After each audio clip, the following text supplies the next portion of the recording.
Praise God. God is good. All the time. And all the time. God God is good. Amen. Tunay nga na napakabuti ng Panginoon. Gusto ko po i-welcome yung aking dalawang kapatid, si Joy Narbas at ang aking ate na si Ate Jack. Gamit niya po is Kian Patrick Jeter. Salamat sa suporta, mga mahal kong kapatid. Amen. Alam niyo po ba, magbibigay lang po ako ng kaprasong patotoo. Talagang grabe po ang hadlang na ginagawa. Tunay nga, nasabi nga ni Pastor, napakarami ng delay ang nangyari. Dapat last week pa rin to, pero binagyo ang charge. Kaya nakisama ang Sunday service sa event ng mga youth. Tapos ngayon namang Sunday, bigla naman nag-lockdown. Kaya online po tayo. Pero hindi talaga mapipigilan ang kabutihan ng Panginoon, lalo ang plano niya. At alam niyo po ba, kanina madaling araw, alas 2 po kasi ako umakyat. Nagising po ako, hinihika ako, hindi ako makahinga. Talagang grabe ang pagtutol ng kaaway na magturo ako eh. Ayaw talaga siguro yung paggamit ng kaaway ang katawan na to eh, pero hindi siya mananalo sa Panginoon. And ang aga-aga magpapainit ng ulo. Buti na lang pagbaba ko ng bahay, talaga nag-pray agad ako bago ako mag-CR. 8:30 po kami sabay-sabay nagising. Imagine niyo po yan. Pero mali po ang diablo. 3 po ang CR namin. Kaya imposible hindi kami makakapag-CR sabay-sabay. Kaya yan po talaga, grabe. Ang mami ko po, message sa akin, binibigyan ako ng lakas ng loob, aking mga kapatid. Kaya alam ko na gagawa ang Panginoon ng magandang himala ngayong araw na to sa ating mga buhay. Hindi po mapipigilan ng kalaban hindi niya mahadlangan na hindi tayo makapagturo ngayong araw na to. Ready na po ba kayo for the word? Amen. Amen. Buksan po natin ang ating mga Biblia sa John chapter 1 verse 16 to 7.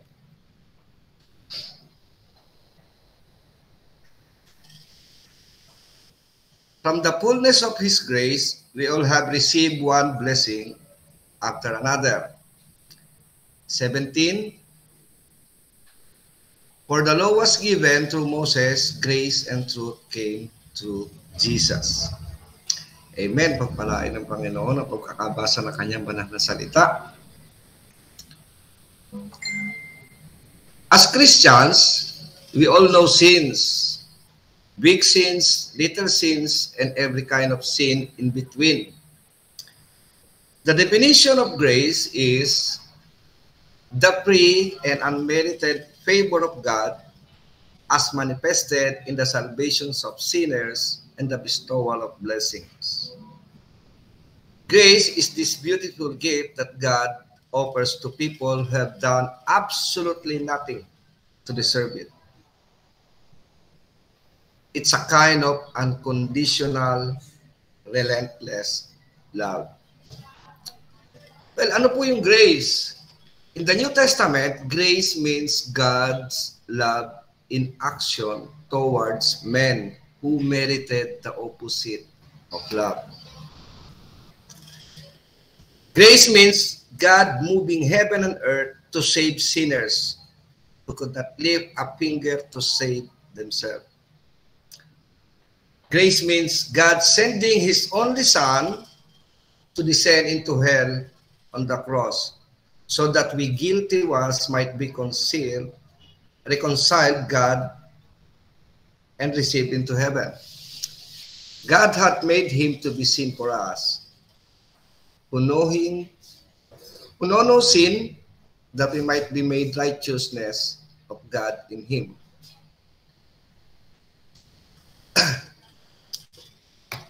It doesn't depend on our performance, our goodness, or how many acts of service we've done that day or in every day. Lalo-lalo na po sa ating mga pananambahan. Grace is the most valuable gift because without it, no other gift is possible. We all struggle, we all mess up, we all fail, but God tells us that's not the end of our story. Yan po mga kapatid, kaplasong introduction lamang upang mapahapyawan natin kung ano ang grace. Sa panahon na to, mga kapatid, church, narito tayo sa panahon na kailangan talaga natin ang biyaya. Ang habag. Nasa panahon na tayo ng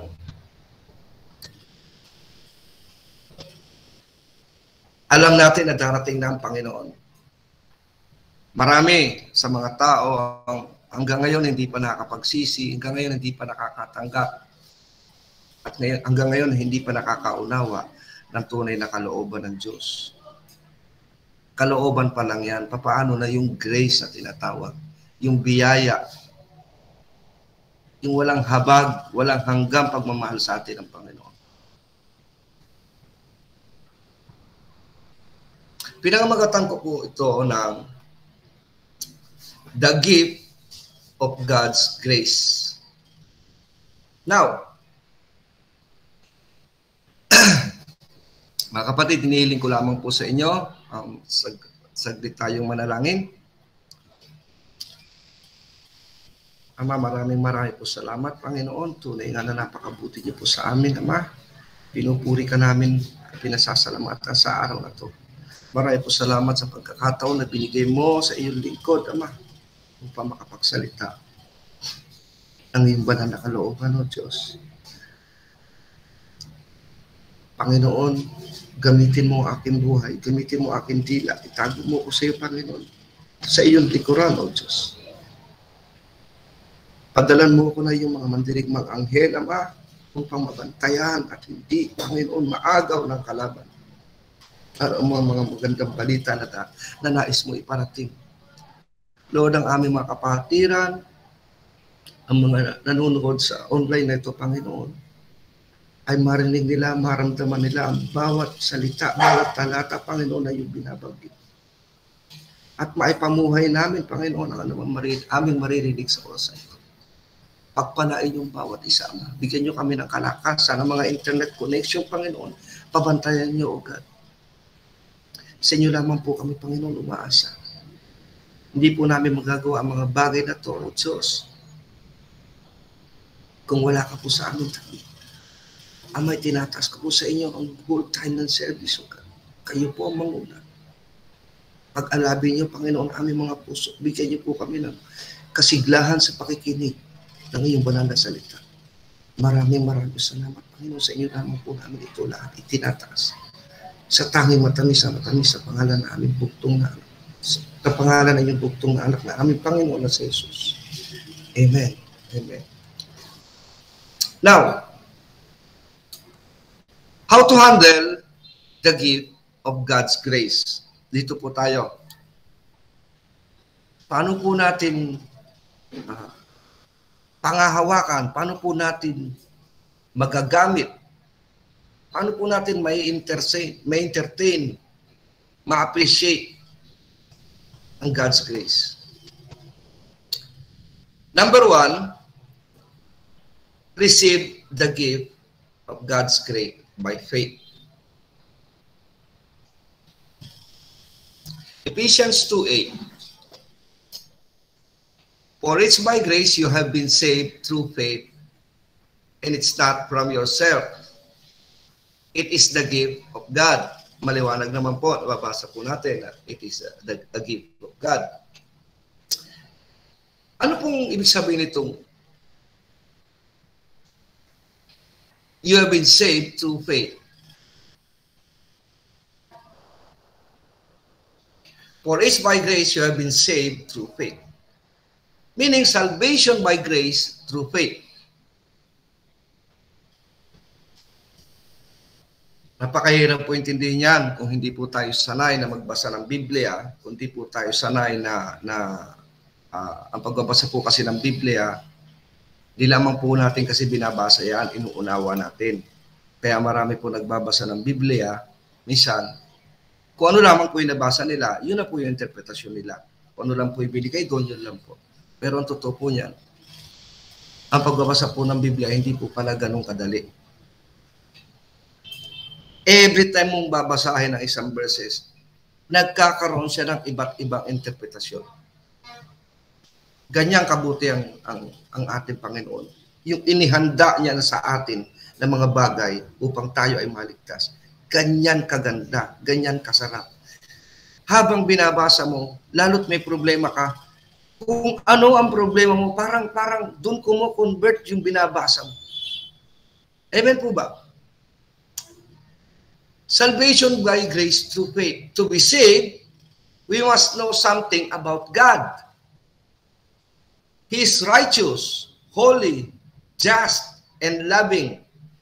We must also know that we have sinned against God and stand guilty and condemned before Him.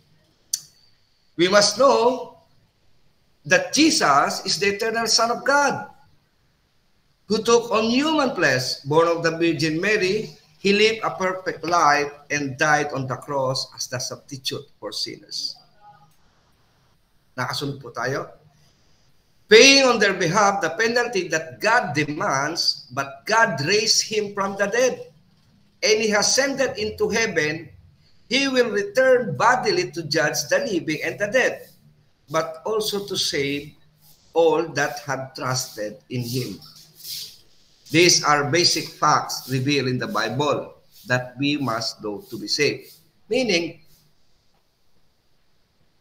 salvation by grace through faith. Kung babalik-balik na rin natin, for it's by grace you have been saved. So ano ba dapat? Kailangan alamin natin kung sino ang Diyos. Maraming tao ang nakakakilala sa Diyos pero hindi niya kilala ng lubusan ang Diyos. Hindi niya kilala ng lubusan ang Panginoon. Amen po ba? Marami akong kaibigan, not to mention the name, kilala nila ang Diyos.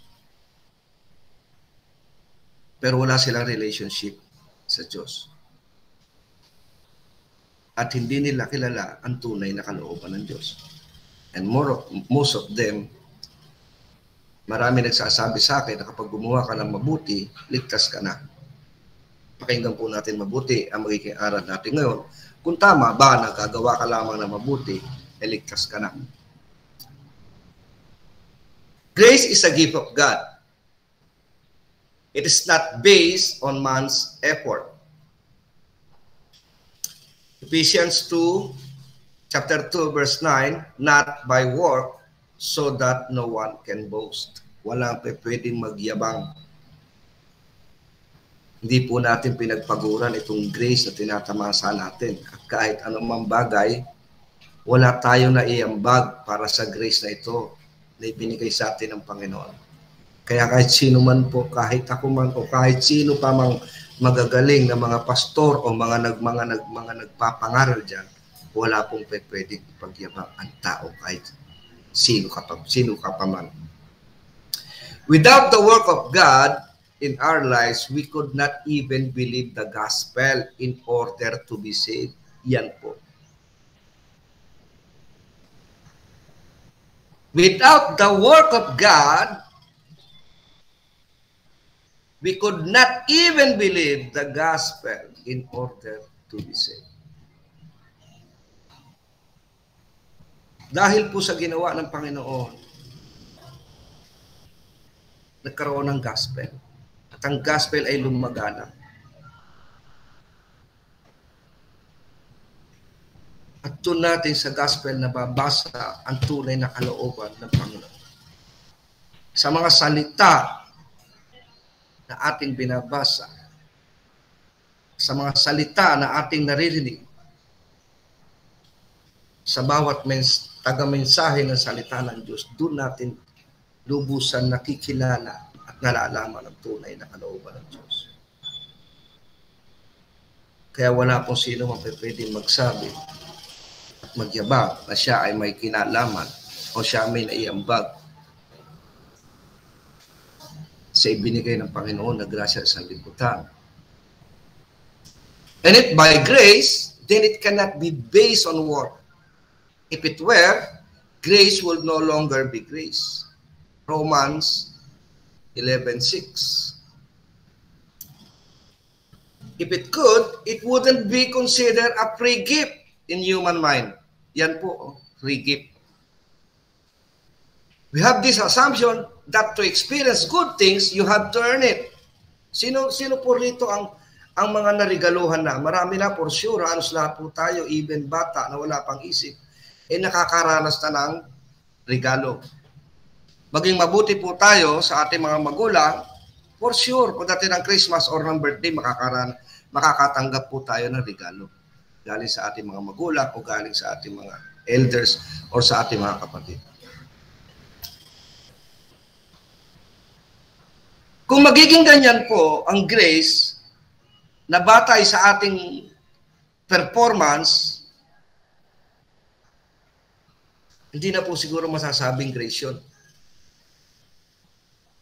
Amen po ba?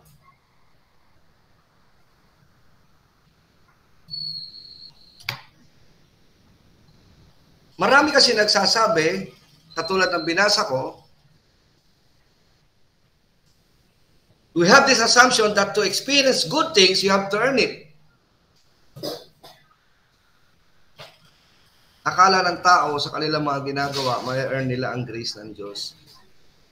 Sa ibang bansa po, mga TNT, pinaguhuli po yan. Minsan nagkakaroon din po yan ng mga lockdown, mga crackdown, pinaguhuli po yan. Kaya lang minsan ang government nagbibigay ng grace.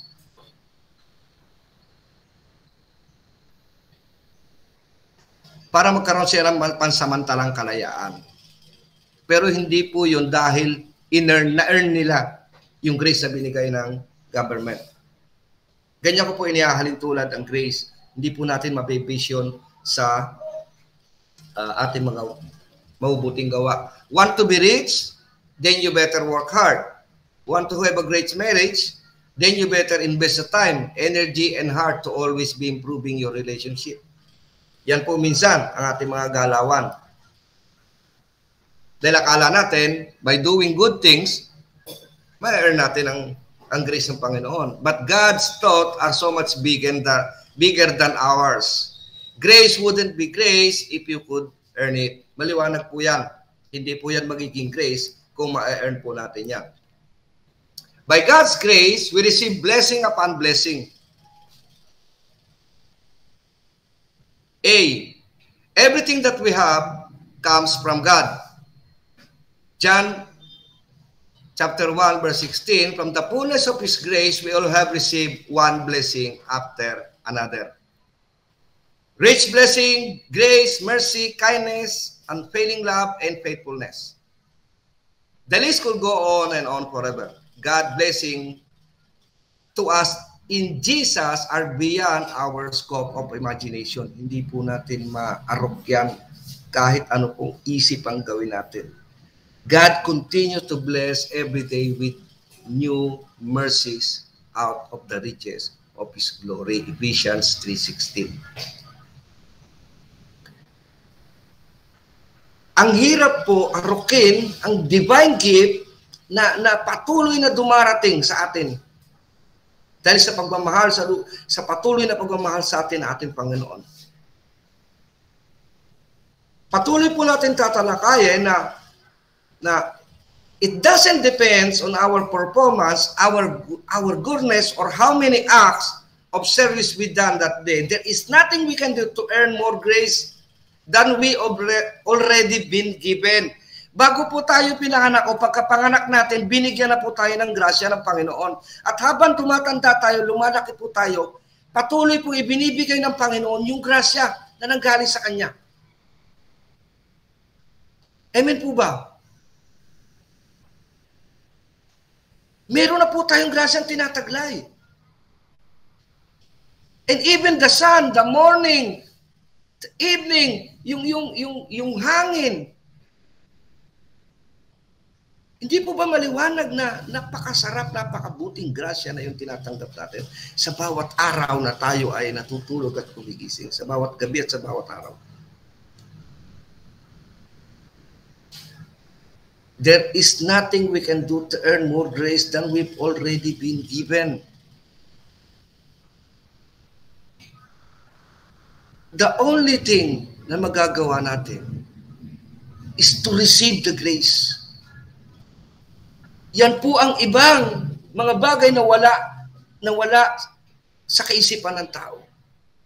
Ang alam lang nila ay, sige, magtrabaho, tuloy, mag-ipon. Maraming tao sobrang yaman pero walang kaligayahan ng buhay. Maraming tao, napakaraming pera, pero ang karamdaman hindi malunasan ng pera. But the grace of God lang ang makapagbibigay ng solusyon sa bawat kaprasong problema ng bawat isa. The only thing we need to do is to accept, to receive the grace. Kung meron pa po kayong mga kaibigan dyan na hindi pa nakikilala o hindi pa nakakatanggap ng biyaya ng Panginoon, please, don't hesitate. B. Jesus Christ is the source of grace. For the law was given to Moses, grace and truth came through Jesus. Ito na po.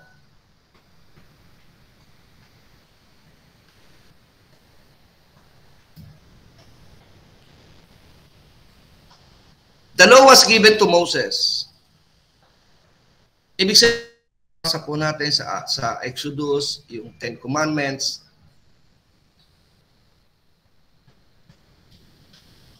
And grace and truth came through Jesus.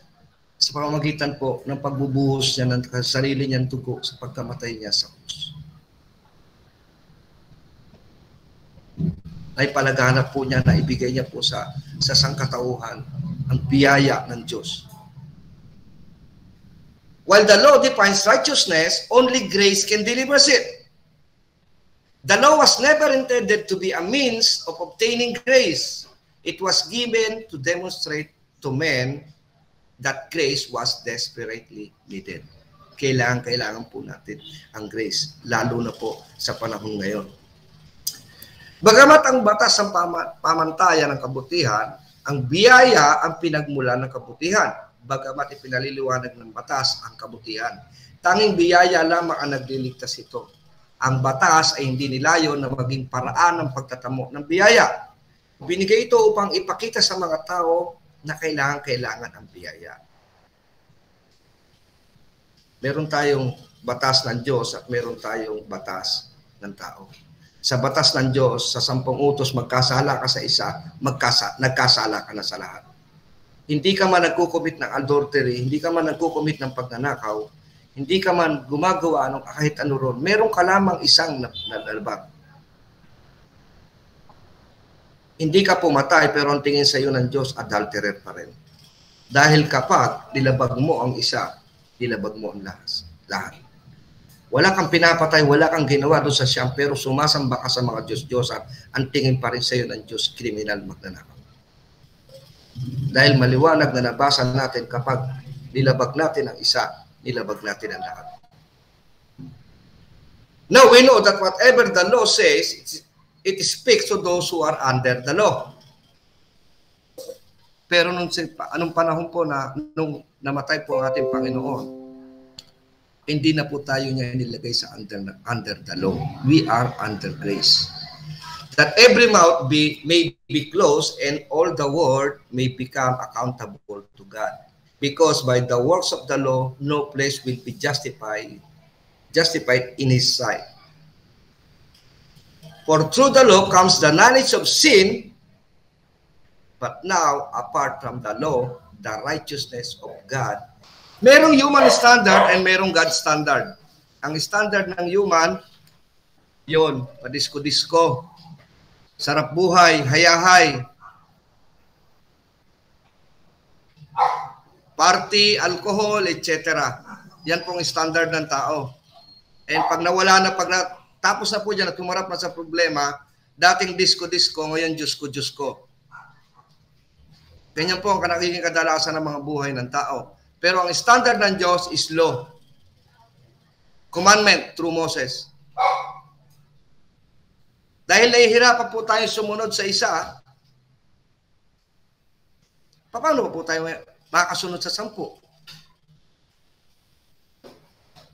That's why binigay ng Diyos ang kanyang bugtong na anak upang ang biyaya ay sumabog sa atin lahat. God's grace, Jesus. Our grace is justifying, self-righteous. Yan po tayo power, pera, riches. Pag mayaman ka, pwede kang magbigay, pwede kang tumulong. Pag may power ka, lahat magagawa mo rito sa ating bansa. Magkamali ka, you can justify. Nadja-justify mo agad. Self-righteous.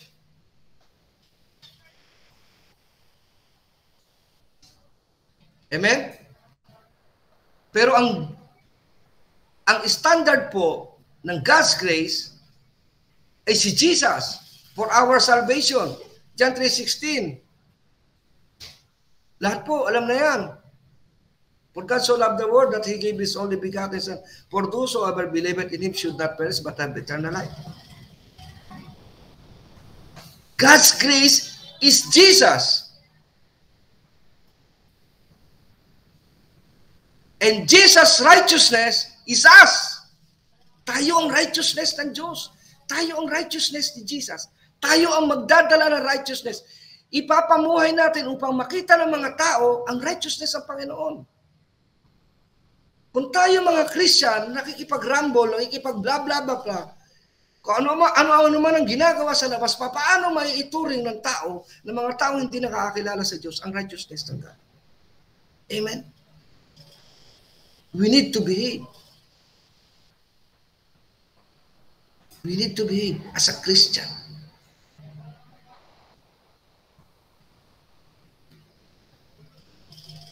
Let us see. Christ's grace is sufficient. But He said to me, my grace is sufficient for you, for my power is made perfect in weakness. Therefore, I will boast all the more gladly about my weaknesses, so that Christ's power may rest on me. Ang grace po ng Panginoon ay sapat para sa atin. Hindi po tayo nagkukulang, hindi po tayo sinosobra.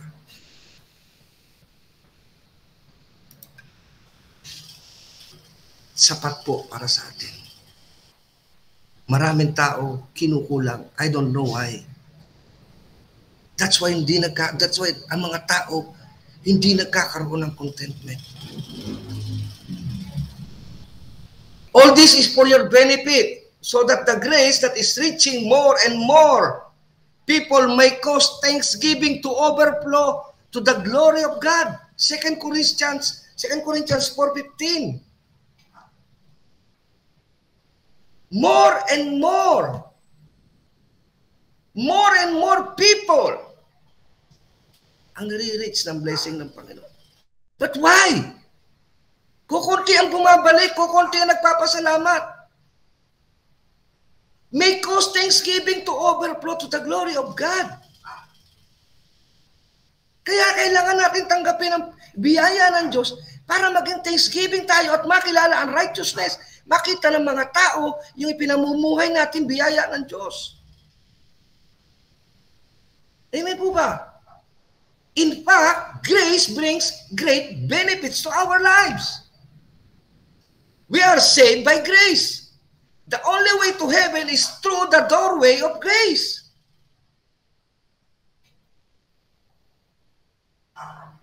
The only way to heaven is through the doorway of grace. The only thing we need to do is to receive the grace. We are forgiven by grace. We're sustained by grace. We healed by grace. We're liberated by grace. We're given talent by grace. Doon na lamang po sa given talent Nakakahiyaan Ang ganda ng boses mo pero ayaw mong gamitin sa church. Oops, sorry. Baka may tinamaan, bato-bato po sa langit. Ang dami mong alam na instrumento, pero ayaw mong gamitin sa Panginoon. Binigyan ka ng Diyos ng talent. Through His grace. We are forgiven by grace, but until now, kinukondemn natin ang sarili natin na as if parang hindi pa tayo pinapatawad ng Diyos. Ilang beses ba tayo mananalangin sa Panginoon na patawarin tayo? Ayaw ng Diyos ang paulit-ulit na panalangin. Tanggapin mo yung kasalanan, magsisi ka, humingi ka ng tawad sa Diyos, then you will receive grace. Di na po tayo dapat maging matigas ba dyan? We are forgiven by grace, sustained by grace, healed by grace, used by grace, saved by grace, transformed by grace, and nagiging generous po tayo because of grace. Transformed by grace. That's why narito ako ngayon. Dahil pinilit ako ng ating mga kapatiran, ng aking pamilya, ng ating pastor, na mag-transform. I receive God's grace para mag-transform ako. Maiwan ko ang mga dati kong buhay. Church, we have transformation kapag na-receive natin ang grace. We have transformation.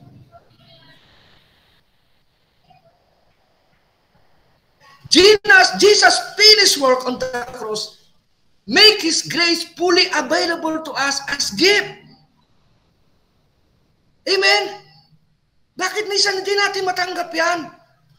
Ang pag-church na lamang every Sunday, hindi natin magawa. But church, hindi po trabaho ang magsimba.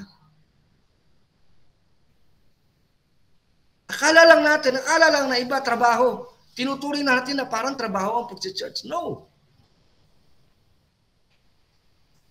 Obligasyon natin yun sa Panginoon. Obligasyon natin yun upang ipakita sa Kanya na pinamumuhay natin ang grace na natanggap natin sa Kanya. And through that, doon natin siya nakakausap. Doon natin naririnig ang Kanyang mga salita. Kaya walang dapat ipagmalaki ang mga tao na kahit araw-araw, linggo-linggo ka nagsisimba. You deserve for that grace. Alam natin ang pagpapakahirap ng Diyos. Amen? That is dahil sa ating mga kasalanan na tinanggap niya habang siya ay pinapahirapan, mga latay sa kanyang katawan, mga sugat dahil sa kasalanan mo at kasalanan ko.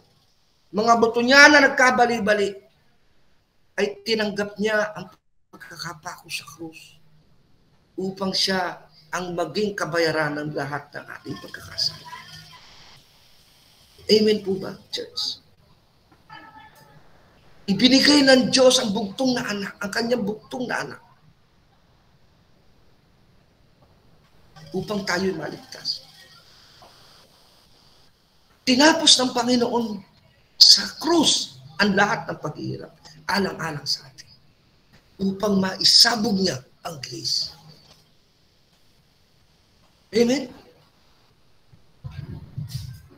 At ang mga nalalabing oras niya sa pagtanggap niya ng mga latay, ng mga latigo, ng mga mura, ng bigat ng pagkakabuhat ng krus, habang binubuhat niya ang napakabigat na krus, ay hinahampas siya, nilalatigo siya, tinanggap niya yun. Lahat para sa ating mga kasalanan. At nang nasa kalagitnaan sa patuloy niyang paghihirap sa krus, sa pagkakapako niya,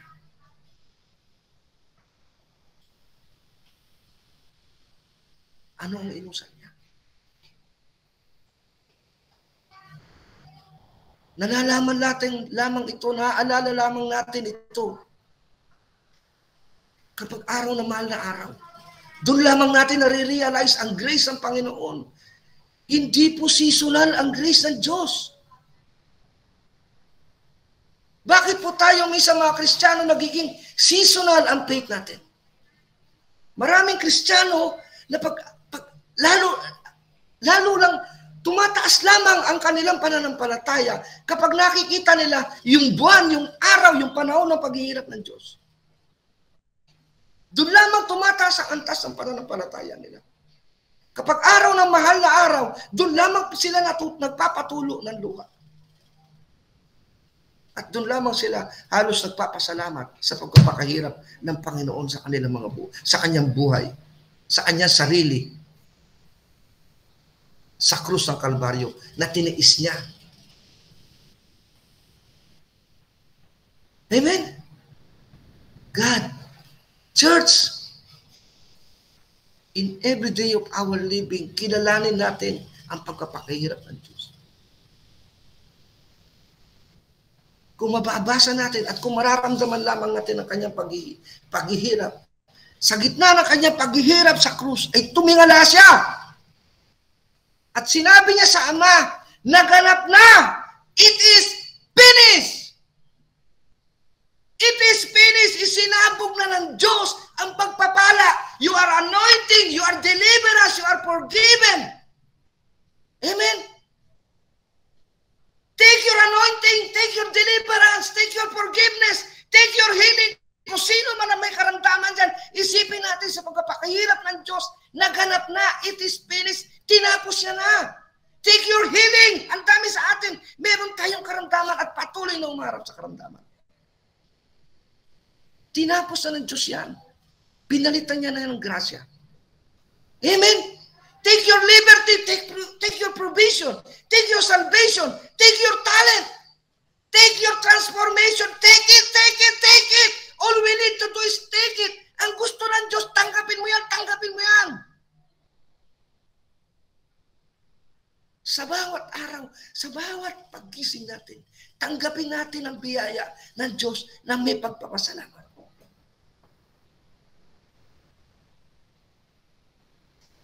Why until now may sakit pa rin tayo? Tinapos na ng Diyos ang karamdaman natin. Dahil hindi natin tinatanggap ang healing. We pray for the healing, but we do not receive healing. Andiyan ang group chat, andiyan ang mga kapatiran, andiyan ang kapamilya natin. Let's pray together. Ipag-pray natin ang ating karamdaman. Anointed tayo pero hindi natin ginagamit yun. Amen? Take your victory. Take, keep it. God want you to take all of it.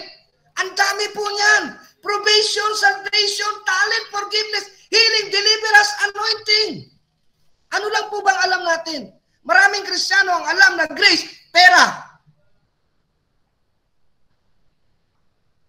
Church, it's about time. Alisin natin ang pera sa grace ng Diyos. Wala ka mababasa sa Biblia na ang grace ng Diyos ay pera. Nararamdaman lamang natin na may grace, biyaya sa atin ng Diyos kapag tayo nananagana. Tandaan po natin, hindi po natin maliligtas ang ating kaluluwa sa pera. Because of Jesus' work on the cross, this grace we have been given is changing people's heart on daily basis. It comes with the best kind of warning. May cause thanksgiving to overflow the glory of God. Let's overflow the glory of God. All we need to do is to receive it, keep it, keep what He gave you, feel it. Oh, how amazing our God is. Hallelujah. Church, feel it, receive it. Ipamuhay po natin yan.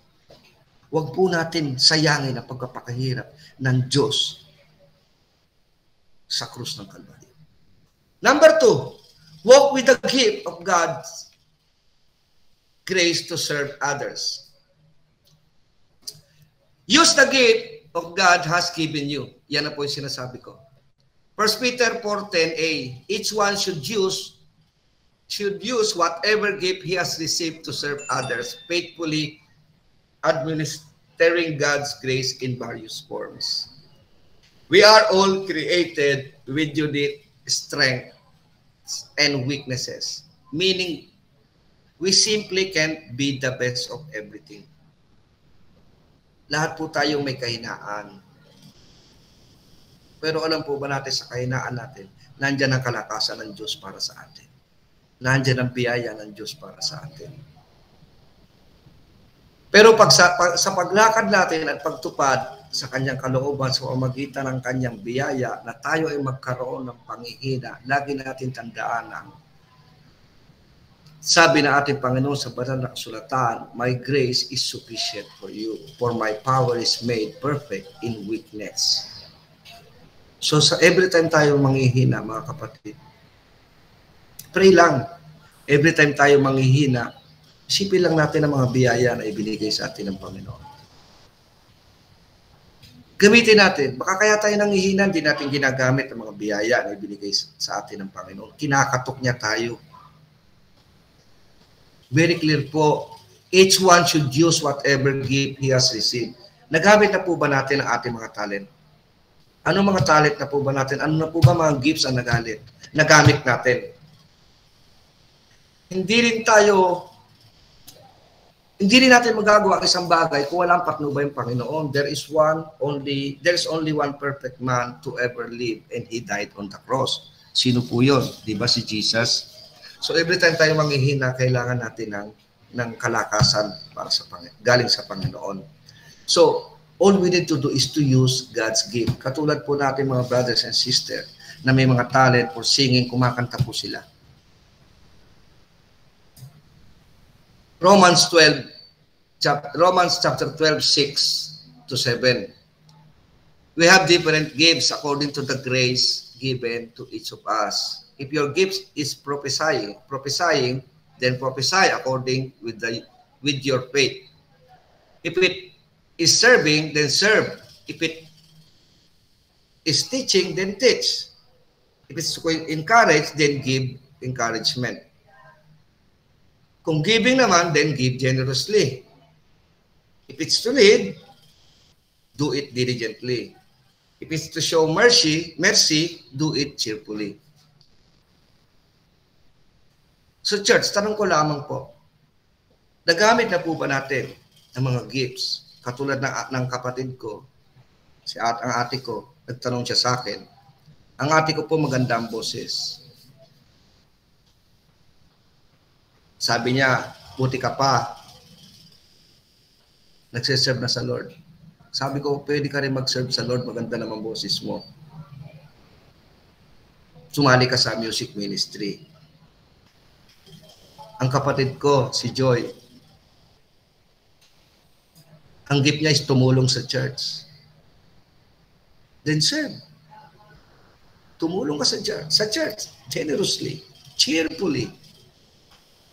Amen? Magaling po rin magsalita ng word ang aking kapatid. And nung hindi pa po ako talaga na pwesto sa ganito, madalas yan po talaga nagbibigay sa akin ng word. Ang sumunod sa akin na kapatid, puro babae po kasi yan, ako lamang po ang lalaki. Meron po kami isang kapatid na lalaki, pero patuloy ko po namin tinataas sa Panginoon na makita po namin. Hindi po siya nawawala. Iwinala po siya. Hindi po siya iwinala na parang pusa. May kumuha po. Pero by the grace of God, alam ko na babalik sa amin yan ng Panginoon. However, Paul is also concerned that a person not be lost again. He encouraged the continued obedience of faith. Yan po. Yung pong ating mga talent, samahan po natin ang obedience. Marami po sa atin tumutugtog po para sa tao, hindi po tumutugtog para sa Diyos. Marami po sa atin umaawit po para sa tao, hindi po umaawit para sa Diyos. Kung umaawit ka o tumutugtog ka sa Diyos, anumang pagkakamali mo, ikaw at ang Diyos lamang ang nakakaalam. Ikaw at ang Panginoon lamang ang nakakaalam. Huwag mo isipin, huwag kang matakot. Marami kasing tao na using ng gift ng pagtugtog, natatakot, nahihiya, dahil nahihiya sila magkamali. Hindi po. Kung para sa Diyos yan, magagawa mo yan. Huwag mo isipin yung pagkakamali dahil mauunawaan ng Panginoon yan. Walang taong hindi nagkamali. Lahat tayo nagkakamali. Kaya church, Sino pa po sa ating mga kamag-anak o kapamilya ang gustong mag-serve? Bigyan po natin ang lakas ng loob. Dahil required po ng Diyos yan na gamitin natin ang mga gifts na ibinigay sa atin. Further on, he makes it plain that diligence and perseverance is required. Yan po.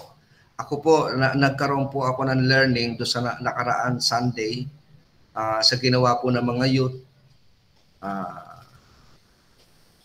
Kahit bumabagyo, praise God, kahit po bumabagyo, kahit nag-announce na po ng lockdown, ng bawal ang mga minor, syempre po youth event po yun, marami pong minor sa na a-attend doon. Pero alam niyo po ang learning ko ron, full trust sa Lord. Yung perseverance at diligence ay pinakita ng mga youth. Tayo mga matatanda po, marami po tayong matututunan sa bata. Hindi lamang po ang bata ang dapat matuto sa matanda. So nagkaroon po ako ng lesson learned doon na humina ako parang mas nagtiwala ako sa sinabi ng ganito. Kaya sa mga youth, sa event ninyo, congrats and salamat at may mga natutunan po kami sa ginawa ninyo. Talagang halos i-cancel na po namin yung pero talagang talagang ang pagniningas ng mga kabataan, grabe, umaapoy, palibhasa, recharge ang kanilang event, ang title ng kanyang event, kaya grabe, fully charged po lahat, purihin ng Panginoon. Kaya marami po salamat sa lesson learned na ibinigay sa akin ng Panginoon doon. B, use it faithfully. 1 Peter 4:10b, faithfully administering God's grace in various forms. God requires faithfulness in the things that He entrusts you. Yun po.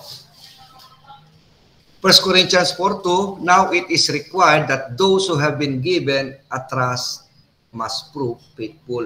Yan po, diyan po tayo nagkakaroon ng problema. Ito na po tayo. Minsan sa paglilingkod natin, ang daming hadlang. Yun na nga po, katulad na nga po nung bagyo na dumaan, talagang binaha yung church namin, may event ang mga youth, talagang nilinis nila, nagbungkal sila ng mga kanal doon, talagang grabe ang energy na ibinigay ng mga youth. But ito po it is required that those who have been given a trust must prove faithful. Doon po natin mapapakita bakit hindi po tayo nagiging faithful. Bakit po nasisira minsan ang faithfulness natin? Why? Toxic relationship. Yan po, ang number one na sumisira ng faithfulness natin. Yung toxic relationship, yung mga hadlang mismo sa buhay natin. Ano po yan? Number one sa loob ng pamilya. Napakaraming toxic relationship. Pasaway ng asawa, pasaway ng magulang, pasaway ng mga anak. Mas masarap po sabihin ang katotohanan kaysa i-baby natin ang mga taong dapat makarinig. Nasisira ang faithfulness ng kapwa mo dahil sa pagka-toxic mo. Dahil sa pagkapasaway mo. O ako, o natin, o ng iba. Yan po ang sumisira. Araw ng pagsisimba, mag-iinitan ng ulo o mag-aaway.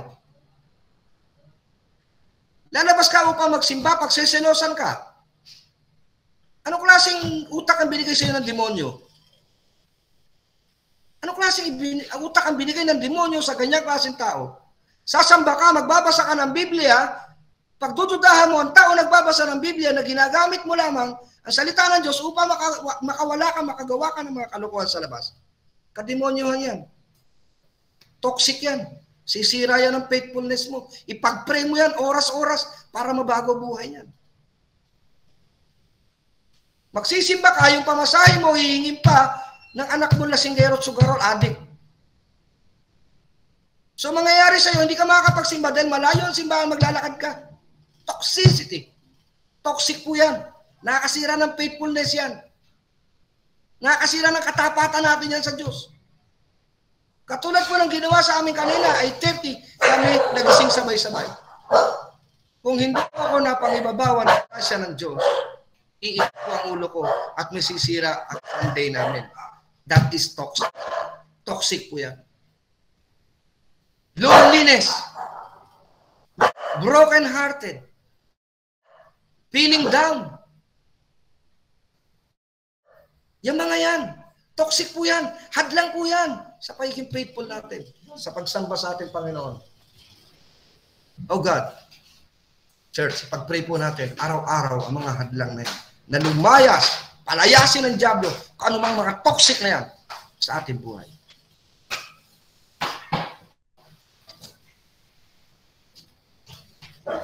Amen?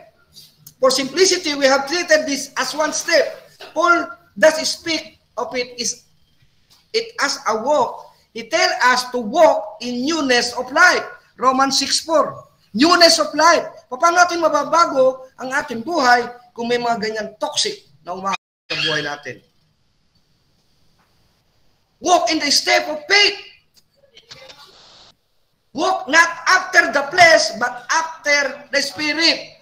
Nagbibihis ka pa lang, may kumakatok na sa'yo, nagyaya na ng inumang kaaga-aga. Oh God, Lord. Dinanas ko po yan.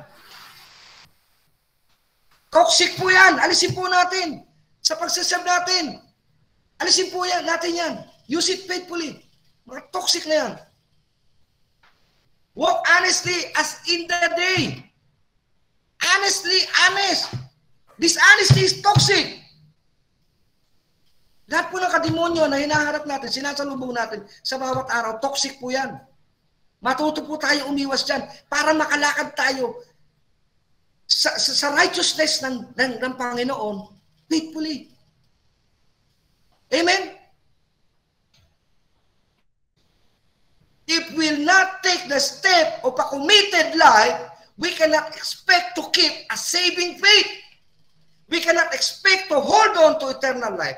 We cannot expect to continue to have the Spirit in us and stay in the light of the Lord.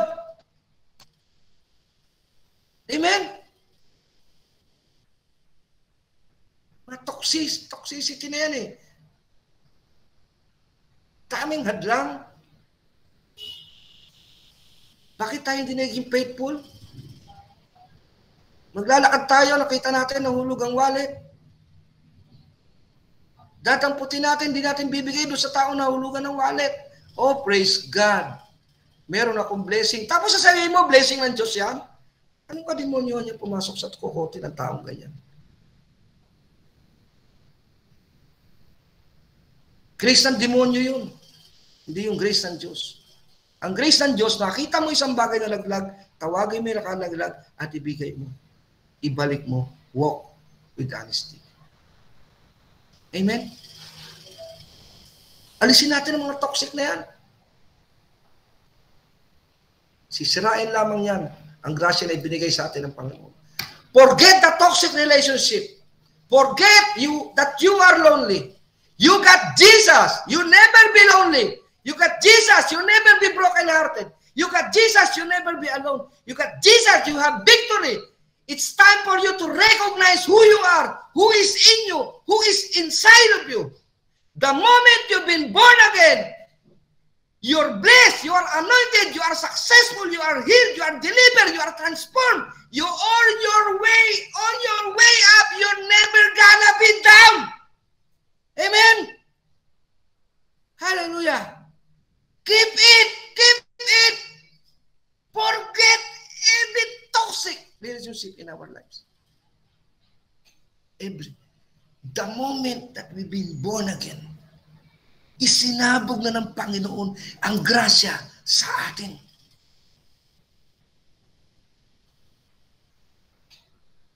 So forget that toxic relationship. Just focus yourself to God. Amen. You're on your way up. Papunta na tayo ron. Hindi na tayo bababa. Huwag natin sayangin na mapababa tayo. In Jesus' name. We are healed. You are healed.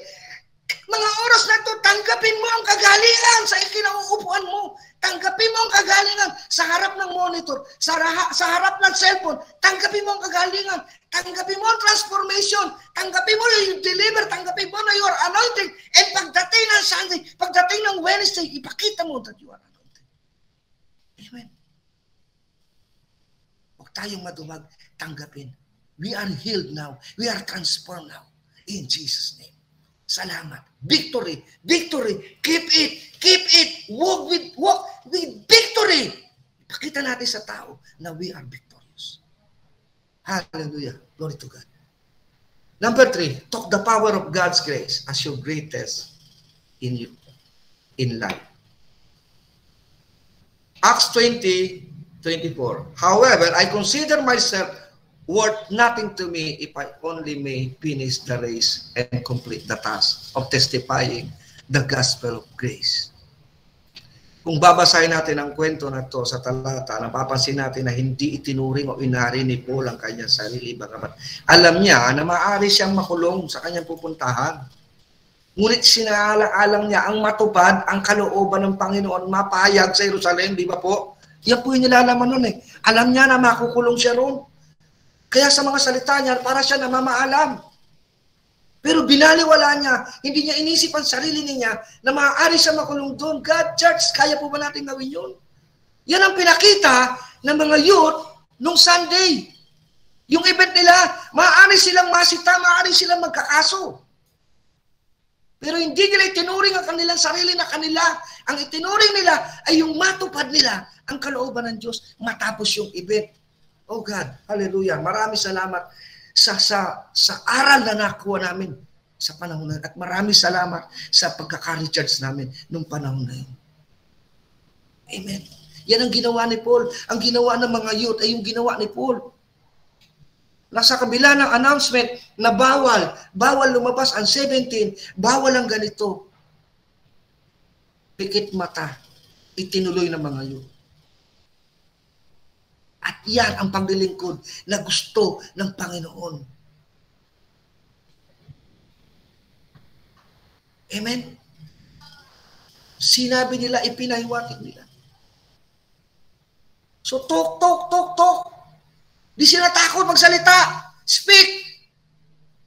Wala makakapigil. 1 week namin, 1 month namin itong pinag-ayuno. Wala makakapigil sa amin. Itutuloy namin ang event na to. Ibagsak man ng Diablo ang pinakamalakas na bagyo. TLCC family. Ang sarap. Maraming matututunan. Magmula sa mga youth hanggang sa pinaka-head pastor. Napakaraming matututunan. Salamat sa biyaya ng Panginoon dahil sumunod ako sa ating butihing pastor nang siya ay umalis sa DIL. Maraming salamat ako at ang aking pamilya ay sumunod kay pastor. At sumama sa kanyang sinimulan na church. Purihin ang Panginoon.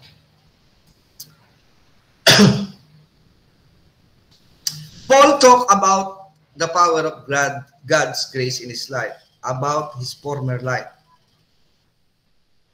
1 Corinthians chapter 15, verse 9, for I am the least of the apostles and do not even deserve to be called an apostle because I persecuted the church of God. Minsan nakala natin hindi na tayo tatanggapin ng Diyos dahil sa ating mga kasalanan, dahil sa ating pagkatao, ngunit dahil sa biyaya niya ay naituring tayo na mga anak ng Diyos.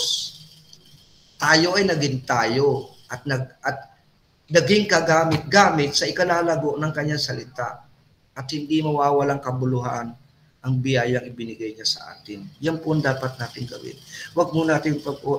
Wag po natin pabayaan na mawala sa atin ang kabuluhan, ang mga grasya, ang mga biyaya na ibinigay sa atin ng Panginoon. Walang sawa kami, binugbog kami ni pastor, for almost 15 years ng Bible study sa bahay, binugbog niya kami ng mga salita ng Diyos, at ito po ang nagbunga. Ipinilit sa buhay namin ni pastor na tanggapin namin ang biyaya ng Diyos. Ipinilit sa buhay namin ni pastor na ipamuhay ang biyaya ng Diyos. At ipinilit niya sa buhay namin na tumulad kami kay Paul.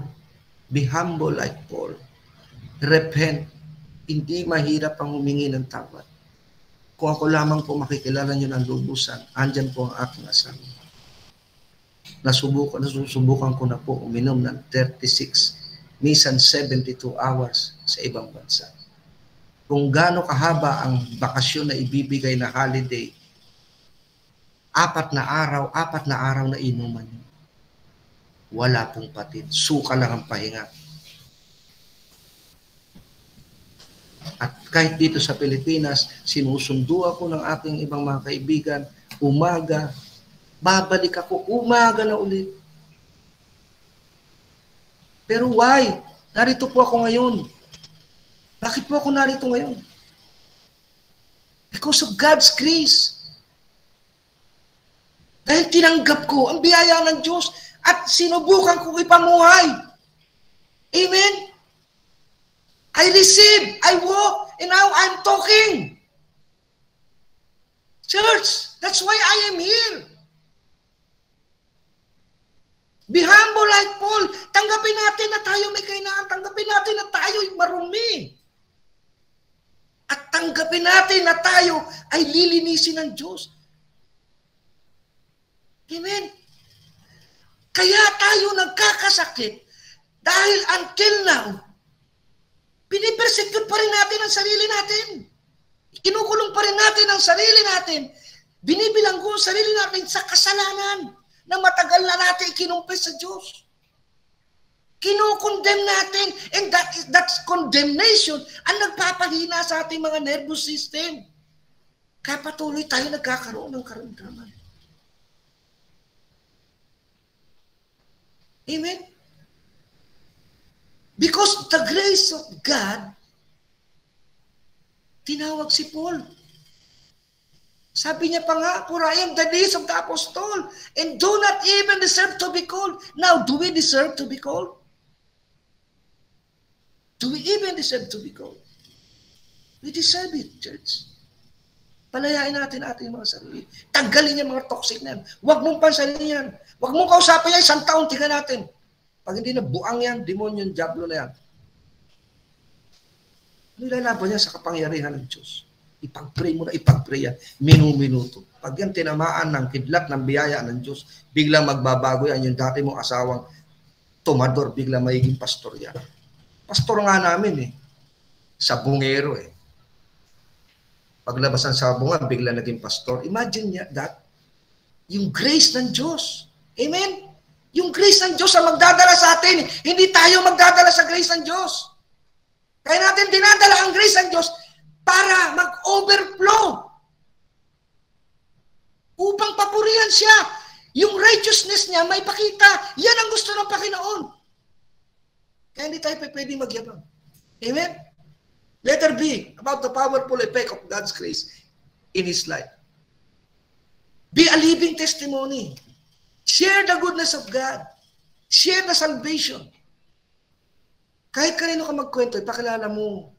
Pakilala mo. Dati galit na galit ang asawa ko dyan pag ako nakikipag-inom, maiyabang-yabang ko.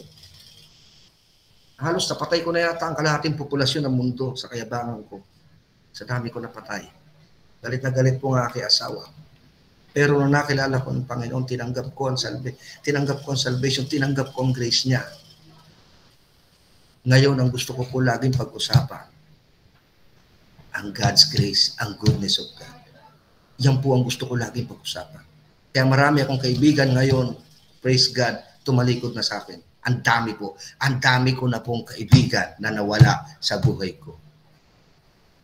Pero marami rin po akong kaibigan na tumanggap sa Panginoon dahil hindi ko tinigilan ang pagsasalita ng God's grace, ng kabutihan ng Diyos, ang kalooban ng Diyos. Hindi ko tinigilan sabihin sa Kanya, bahala na siya kung makukulitan siya.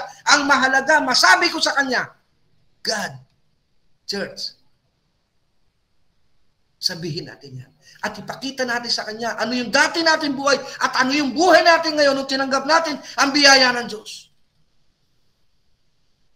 Sa ganyan, mas madali natin mapapaniwala ang ating mga kaibigan, ang ating mga kapatid. Napakahirap po ngayon magtiwala. Tandaan niyo po. Meron po akong kaibigan dito sa GIT LCC family na baon sa utang. Lumalakad po yan paluhod sa harap ng altar ng Quiapo. Hindi ko na po sasabihin ng pangalan. Alam ko, kilala niyo po yan. Pero kung pipilitin niyo po ako, sasabihin ko. Si Brother Paul po, lumalakad po yan. Binabatak po niyan ang karo ng Nazareno. Naglalakad po yan na nakapaa. Aalis po yan ng Las Piñas papuntang Quiapo na nakapaa. Pagdating po niyan, ang dungis-dungis niyan. Pero nakabaon sa utang. Buong buhay niya halos nasa utang siya. Bayad dito, bayad doon. Ganyan po nangyayari sa buhay niya. Pero lahat ng panata, penitensya, ginagawa niya. Wala po nagbago sa buhay niya. Pero nung tinanggap niya ang biyaya ng Diyos, nung tinanggap niya ang kalooban ng Diyos, yung tinanggap niya ang tunay na kalooban, ang tunay na Diyos, hindi ang Diyos na patay. Ang nangyari po sa buhay niya, ngayon nagsasara na po siya ng shop pag Sunday. Wala po siyang utang. God's grace is sufficient for them. Amen. Amen. Ayan po. Ayan po. Sumagot na. Amen. Napalaya po siya sa utang. Kung gusto natin mapalaya tayo sa kahit anumang bagay, dumipende po tayo sa Diyos. Huwag tayong dumipende sa Bombay. Dumipende po tayo sa Diyos. Huwag tayong dumipende sa mga nagpipinance dyan. Ilulubog tayo niyan. Dumipende tayo sa biyaya ng Diyos. Meron tayong biyaya na ibinigay sa atin ng Diyos para mag-pray. Gamitin natin yan. Oh God. Hallelujah. Maging testimony tayo. And now I'm sure si Brother Paul ginagamit ng Diyos para maging testimony naman sa iba. At iparating, ipalaganap sa iba yung God's grace na tinanggap ni Brother Paul. Saan makakita 40,000 mo sa wallet na hulog? Nag-pray ka lang, tumawag ka sa group chat, ipag-pray nyo ako. Imagine na nakapulot lasenggong sugarol. Saan ka makakakita niyan? Ang lasenggong sugarol, pag nakapulot siya ng pera, takbo na kagad sa sugalan yan, magiinom na agad. Pero nakapulot ng pera ni Brother Paul, 40,000, wala pang kalahating araw bumalik, dinala ng lasenggot sugarol. Lasing pa nung oras na yon. Amen. Oh. Amen. That is the testimony. Maging living testimony tayo. Amen. Yan ang gusto ng Diyos. Maging living testimony tayo. Letter A, Paul became the man that God want him to be. Yan po. And now,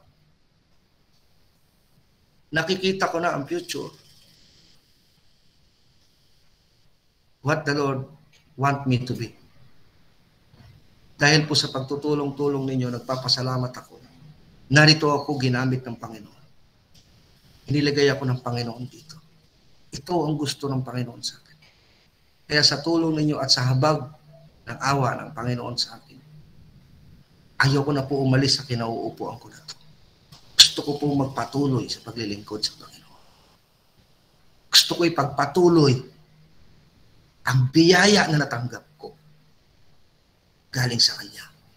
1 Corinthians 15a, but by the grace of God, I am what I am. And His grace to me was not without effect.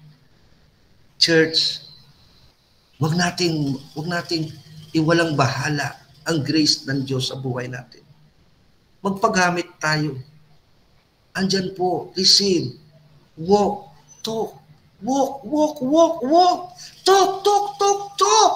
Bakit po marami pa ngayong Kristiyano ni isang kapitbahay nang madala sa church? Wala po akong pinariringgan dito.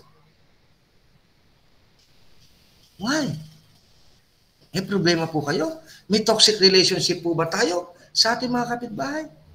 Ilang beses na nagkakaroon ng each one bring one. Asan po ang epekto? Hindi po ba baka may kulang sa atin? Tinatamaan po ba tayo ng pride as a toxic relation? Bakit po tayo walang madala? Hindi ko po sinasabi to dahil ako'y may nadala.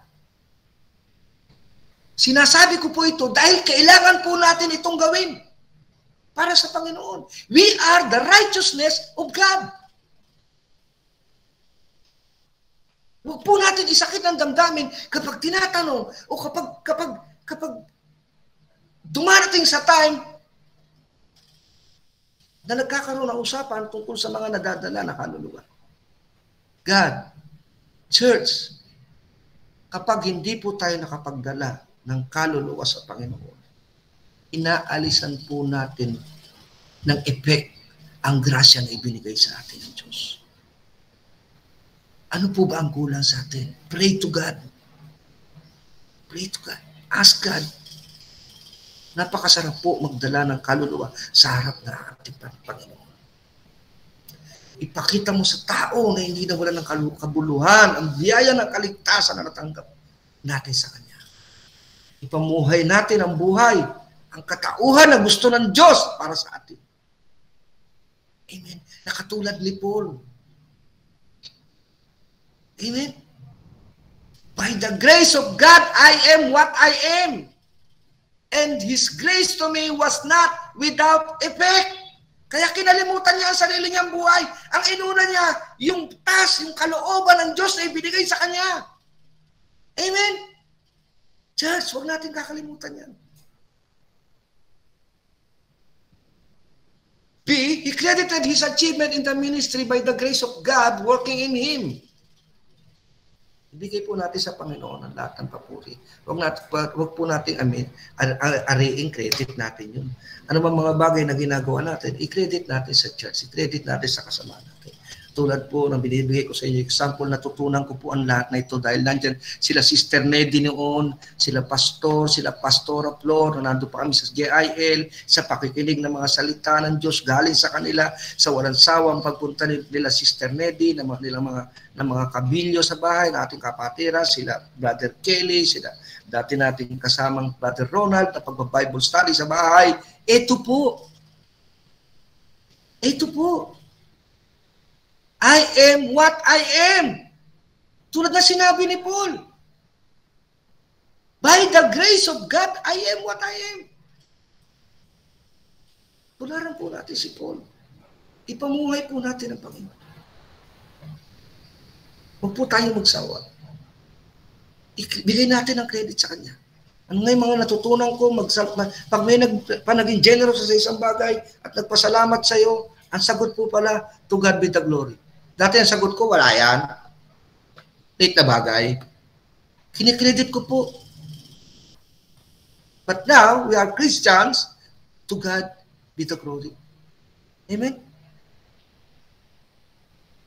No, I work harder than all of them. 1 Corinthians 5:15-10b.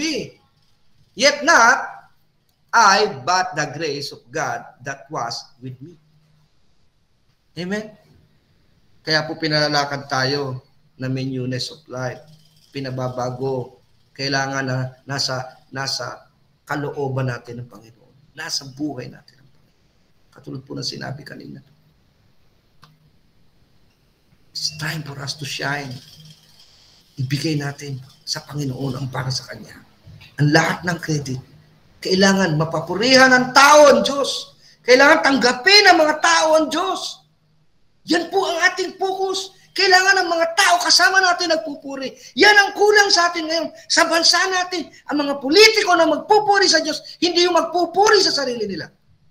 Ang mga tao na magpupuri sa Panginoon, na bibigay ng kaluwalhatian sa Panginoon. Yan ang kailangan natin this time. Grace of God.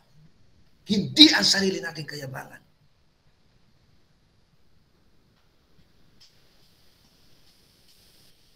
Maging buka ng ating mga bibig ay ang Panginoon. At nagawa ang lahat ng bagay dahil sa Panginoon. Yan po. Yan po. Tulad ni Paul, hindi niya inari sarili niya. At nagpapasalamat, ibinibigay lahat ng credit sa Panginoon. I am what I am because of the grace of God. Letter C, about committing his whole life to testify the power of God's grace. Ito na po. Committing. Sa ating po mga Christian, maraming committed. Hindi po yung committed na English. Committed ang utak. Makarinig lang ng kaprasong bagay, alis na sa church, lipat na. Hindi ka committed pag ganun. Hindi ka sa Diyos nakatingin kapag ganun nakatingin ka sa tao. Ilan na po ang pagkakamali ko sa drums? Brother Paul, tinatawanan ako, nag-rolling ako, wala sa time. One time, nag-rolling ako, napakahaba. Minsan ako, nagpunta ng church, naka-short lang at naka-rubber. Pinagalitan ako ng pastor. Hindi naman galit na galit, pero pinagsabihan ako. Pero kung ayaw mo pa pagsabihan, kung ayaw mo makakarinig ng mga bagay na masakit sa tenga mo, hindi mo pa tinatanggap ang grace na binigay sa iyo ng Diyos. Ang biyayang binigay sa iyo ng Diyos. Hindi mo pa tinatanggap, hindi mo pa talaga isinasa pamuhay. Committed! Paano magagawa maging committed kung napakabalat sibuyas mo? Ang dami pong ganyan sa church. Kaya ang church laging in and out, laging ganun ang church. May magiging membro, may aalis, may magiging membro, may aalis. Why? Committed po kasi. Hindi po committed as committed. Committed ang utak, lumiit. Nawala yung grasya ng Diyos sa kanyang utak, sa kanyang puso. Pumasok grasya ng demonyo. Puro ka demonyo ang pumasok sa utak. Kaya ngayon ayaw na magsimba. Marami pong ganyang Kristiyano. Hindi ko sinasabing kayo. Sinasabi ko po, maraming ganyang Kristiyano. Committed ang utak. Hindi committed. Dapat yung commitment, yun ang dapat natin pinipreserve. Hawakan natin yung grace. Victory. Lumakad tayo naman ng victorious. Kalimutan ang sarili, focus sa kalooban ng Diyos. Huwag pansinin ang mga issue. Patuloy na magpatutuo sa kabutihan ng Diyos at kaligtasan. Let's be honest. People don't always deserve our patience and kind words. Tama po ba? But grace isn't about doing out what each person deserves. Huwag po tayo sa tao maglingkod. Maglingkod po tayo sa Diyos. Let's commit our whole life to testify the power of God's grace. Kapag ganyan po tayo na balat sibuyas at nasisira ang ating commitment sa Panginoon, hindi po natin na ite-testify ang power of grace. Ang Diyos sa buhay natin. Nagiging marupok po tayo. Pero minsan, nakakapikon din naman talaga. Hindi kaya ayaw na po dyan. Lalo mga pilosopo, mga nasa loob na ng church, kung tignan ka mula ulo hanggang paa, but focus.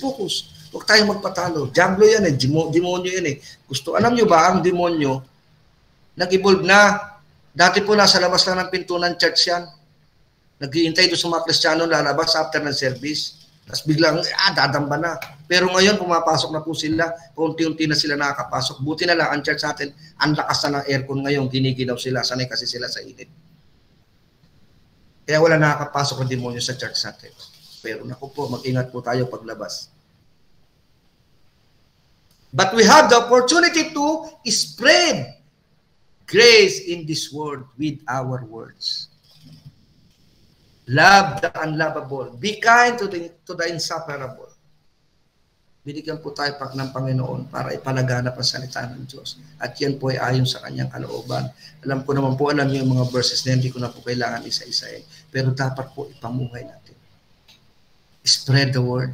Spread the word. Hindi po yung pupunta ka ng jeep. Akit ka ng jeep, magbibigay ka ng sobre while spreading the word. Akit ka ng bus, bibigay ka ng sobre while spreading the word. Hindi po word ang ini-spread nyo ron. Sobre, spreading the envelope. Yan po yun. Hindi po spreading the word.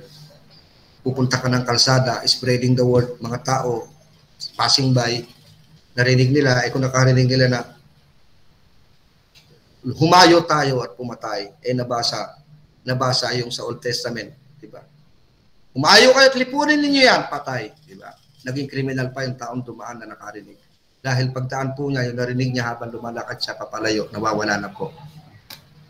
Okay lang po sana kung nag-spread tayo ng Word of God sa street, pero nakaikot ang mga tao at nakikinig ng concentrate. Hindi po yung naglalakad-lakad na pabalik-balik, mga taong just passing by, tapos may mga hawak tayo sobre. Hindi po tayo nag-i-spread ng word doon. Nag-i-spread po tayo ng coins. Amen?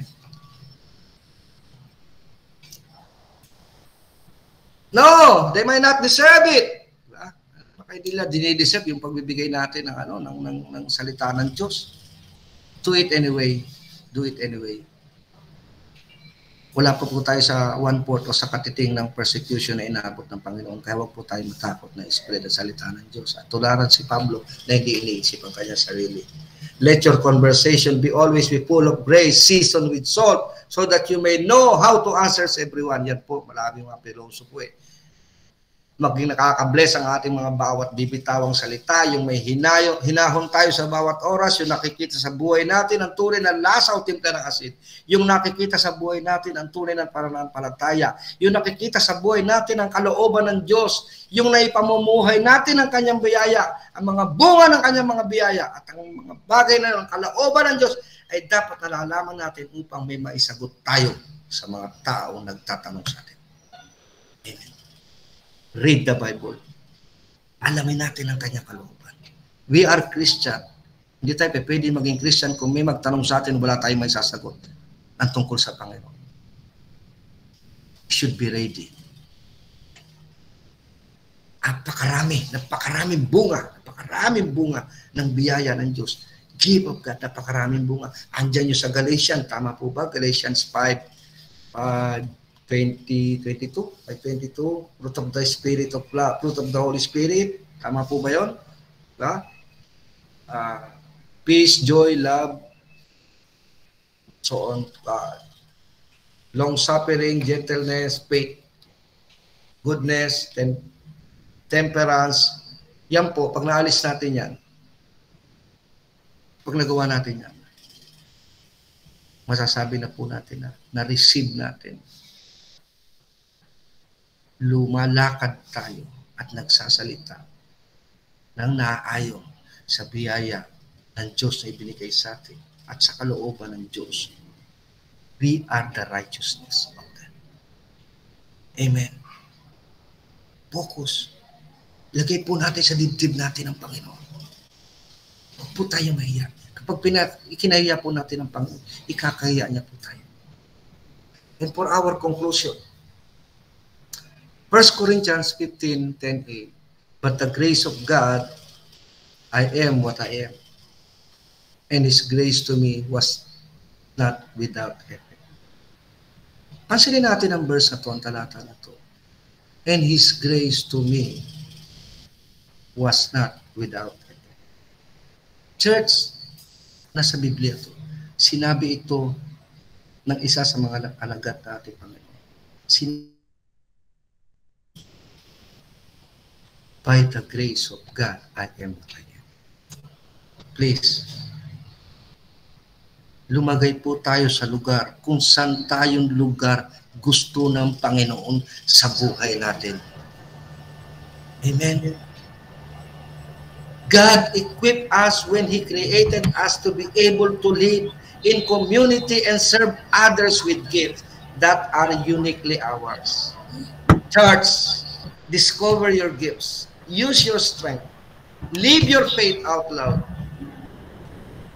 These tools, strengths, gifts of ours may be practical and encouraging, but they are also a way for us to spread God's grace in our service to others. Rather than opposing Him when it comes to receiving, understanding, and walking and talking in grace. Amen. Purihin po ang Panginoon. Sa Panginoon lahat ng kapurihan. Maraming po salamat. To God be the glory. God bless us all. Amen.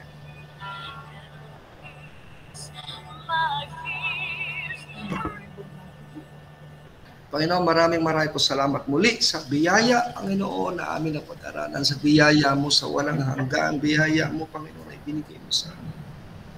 Tunay nga na napakabuti mo sa amin, mga buhay, O Diyos. Tulungan mo po kami, Panginoon, lumakad. Tulungan mo po kami, Panginoon, magsalita ng naaayon sa iyong kalooban. Ilagay mo po kami, Panginoon, sa lugar na dapat namin paglagyan, na gusto mo na mapaglagyan sa amin. Panginoon, na patuloy na magningas ang aming mga puso. Patuloy na maipabuhay, Panginoon, ang iyong kalooban.